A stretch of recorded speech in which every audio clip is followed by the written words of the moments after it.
সরকারি চাকরিজীবীদের নবম জাতীয় পে স্কেলের মূল বেতন ও সুযোগ সুবিধা বৃদ্ধির হিসাব করতে হিমশিম খাচ্ছে সরকার। এজন্য মন্ত্রিপরিষদ সচিব নাসিমুল গনির নেতৃত্বে গঠিত উচ্চ পর্যায়ের কমিটি বারবার বৈঠক করেও বাস্তবায়ন সংক্রান্ত সুপারিশ চূড়ান্ত করতে পারছে না। গতকালও সচিবালয়ে এ সংক্রান্ত একটি বৈঠক অনুষ্ঠিত হয়েছে। মন্ত্রিপরিষদ ও অর্থ বিভাগ সূত্রে জানা গেছে, সুপারিশমালা চূড়ান্ত করতে এ মাসে আরও 2-3টি বৈঠকের প্রয়োজন হবে। এদিকে চলমান আর্থিক সংকটের কারণে ডক্টর ইউনূস সরকার ঘোষিত পে স্কেলের রূপরেখা সরাসরি বাস্তবায়ন করতে পারছে না নির্বাচিত সরকার। অনেকটা বাধ্য হয়ে কিছু কাটছাট করবে। এজন্য সুপারিশ করা গ্রেডগুলোতে মূল বেতন ও অন্যান্য সুযোগ সুবিধা এবং ভাতা দিতে পরিবর্তন আনা হয়েছে।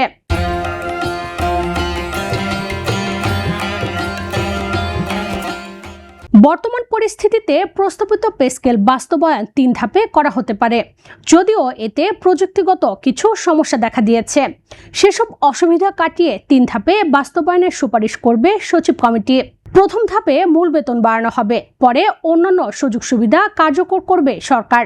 তবে 1 জুলাই থেকে নতুন পে স্কেল বাস্তবায়ন দেখিয়ে সে হিসেবে বেতন ভাতা দিয়ে প্রাপ্য হবেন সরকারি চাকরিজীবীরা। এ বিষয়ে অর্থ বিভাগের সচিব ডক্টর খায়রুজ্জামান মজুমদার বাংলাদেশ প্রতিদিনকে জানান, সচিব কমিটি এখনও সুপারিশমালা জমা দেয়নি, তাদের হয়তো আরও কিছু সময় লাগবে। পে স্কেল বাস্তবায়নের বিষয়ে তিনি বলেন, এটি হয়তো 1 বা 2 ধাপে বাস্তবায়ন করা সম্ভব হবে না। সচিব কমিটি সে বিষয়টিও দেখছে। এখানে 3 ধাপ পর্যন্ত প্রয়োজন হতে পারে। এমন বাস্তবতায় নতুন পে স্কেল গেজেট বিজ্ঞপ্তি নিয়ে ধোঁয়াশা সৃষ্টি হয়েছে। নতুন অর্থবছর শুরু হলেও গেজেট বিজ্ঞপ্তি জারি করা সম্ভব হয়নি, অথচ পে স্কেল বাস্তবায়ন শুরু হয়ে গেছে বলে সরকারের পক্ষ থেকে বারবার বলা হচ্ছে। এ নিয়ে সরকারি কর্মকর্তা কর্মচারীদের দিন কাটছে উদ্বেগ উৎকণ্ঠায়। সবচেয়ে বেশি উদ্বেগে রয়েছেন পেনশনভোগীরা। একাধিক সূত্রে জানা গেছে, এরই মধ্যে সরকার নতুন বেতন কাঠামো ধাপে ধাপে বাস্তবায়নের পরিকল্পনা করছে। তবে বেতন বৃদ্ধির ধরন কত ধাপে বাস্তবায়িত হবে, কোন গ্রেডে কত বেতন বাড়বে এবং কবে গেজেট প্রকাশ হবে, এসব বিষয়ে এখনও চূড়ান্ত সিদ্ধান্ত না আসায় কর্মকর্তা কর্মচারীদের মধ্যে নানান প্রশ্ন ও সংশয় দেখা দিয়েছে। সরকারি কর্মচারী সংগঠনের নেতাদের মতে, বর্তমান সময়ে সরকারি চাকরিজীবীদের বেতন ভাতা সম্পূর্ণ ডিজিটাল ব্যবস্থার মাধ্যমে পরিচালিত হয়। ইলেকট্রনিক ফান্ড ট্রান্সফার এবং আইবাস প্লাস সফটওয়্যারের মাধ্যমে মাসিক বেতন, ইনক্রিমেন্ট, পেনশন, গ্র্যাজুইটি এবং অন্যান্য আর্থিক সুবিধা প্রদান করা হচ্ছে। ফলে মূল বেতনকে কয়েক ধাপে ভাগ করে কার্যকর করতে গেলে পুরো সফটওয়্যার কাঠামোতে পরিবর্তন আনতে হবে।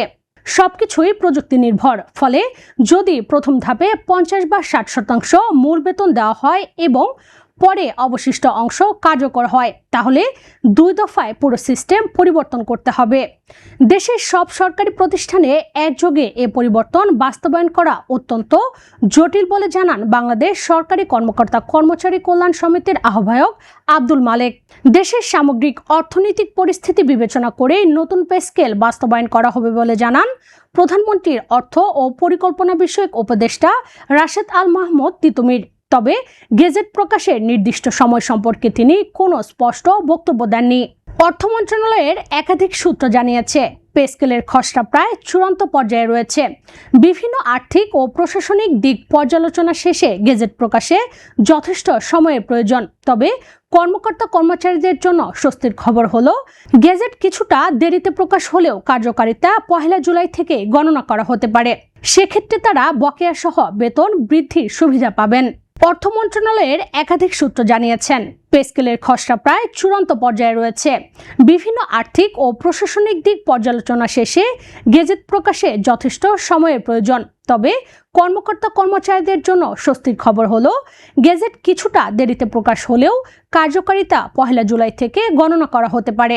সেক্ষেত্রে তারা বকেয়া সহ বেতন বৃদ্ধির সুবিধা পাবেন।